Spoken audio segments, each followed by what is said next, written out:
We're here at the IAS meeting. We're with another Cipher Award winner, and it's Louis Marie Yindom. And you're with Oxford University in the medical department. Yeah. And I would like very much for you to explain what it is the grant that you got.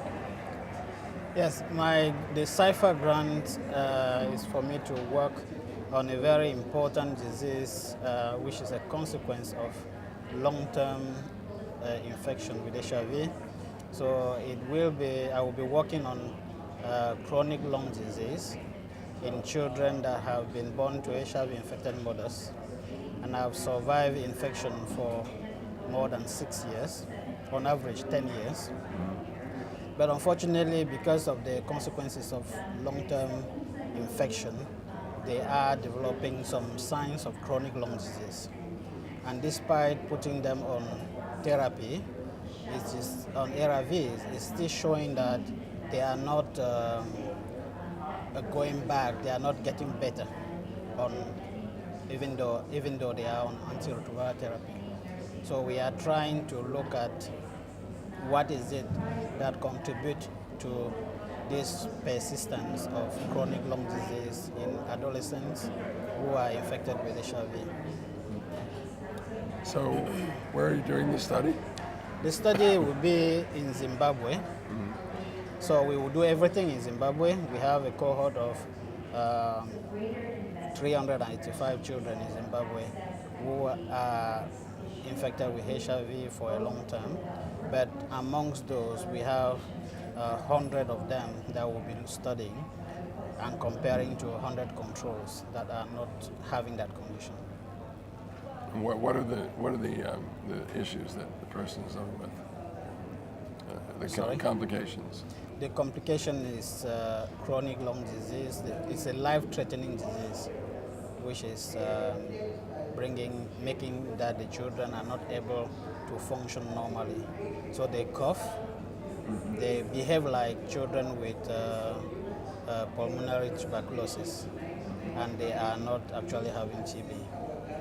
So they present with signs of TB, but when put on anti-TB treatment, they don't do better either. So further investigation have shown that this is a special type of chronic lung disease affecting their small airways in the lung. And what are your expectations? What is this from?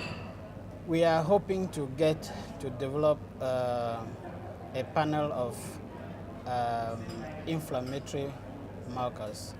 So because the hallmark of HIV is inflammation, we are wondering whether in these children they are developing some underlying conditions such as inflammation, generalized inflammation. So we'll be using a specialized technique to sample, to look into their blood and see whether they have inflammation, generalized immune activation that will probably give us a clue whether these children are hyperactivated in their lungs. And if that's the case, then we will look longitudinally to see what the level of these markers of immune activation are over time. And if if there is any relationship between those markers and development of chronic lung disease, then we will be able to advise clinicians as to what to do when they test children born to HIV-infected mothers early in life. If they test them and find out that they have these markers, they should watch out for CLD. What inflammatory markers are you using? We have a panel of 46 different markers. Yeah, so we will be using a multiplex technique called Luminex. And this is a technique that will allow us to use just a little bit of their plasma, maybe 50 microliter of the plasma, and test a variety of markers at every point in their life. So using a small volume of blood, we can get information on a very wide list of markers. When will they? Is this trial underway? This is on the way already, but the samples, we already have archived samples on these children that we have picked. So it is going on right now. Will you get real-time results? We will get real-time results, yes. And will you know, I mean, have you seen anything yet that's... Not yet. At the moment, we are organizing ourselves, getting what is needed to kickstart, to get everything. So the samples are being collected, but they are not being tested in real time as they are collected. So because of the cost implication, we need to batch them. So if we are testing all the children at the time of recruitment, then we will get all the samples, baseline samples for those children, and then test at once. Yeah. Very good. Sounds like a really good program. It looks promising, yeah. And it seems like you're, I mean, I'm surprised I hadn't heard about this, but I guess it's a small population. It is, because it's not really small, because the HIV clinics in Africa and developing countries, they are very busy clinics. So maybe they're just not seeing this. They are not just seeing it. They are seeing the conditions, and they are putting the children on TB treatment. Oh, but these are not, they are it. misdiagnosing it for TB. Okay, And that makes sense.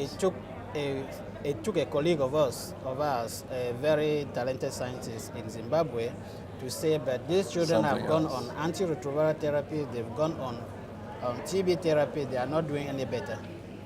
Should we look into the lungs? Should we scan them and see? And when they did the scanning, it was really surprising to see the findings. The scanning. Well, I wish you luck, and it's good that I hope this is not the beginning of something that's yet another disease of some sort. We don't hope it will be another. It will be something different from what we know.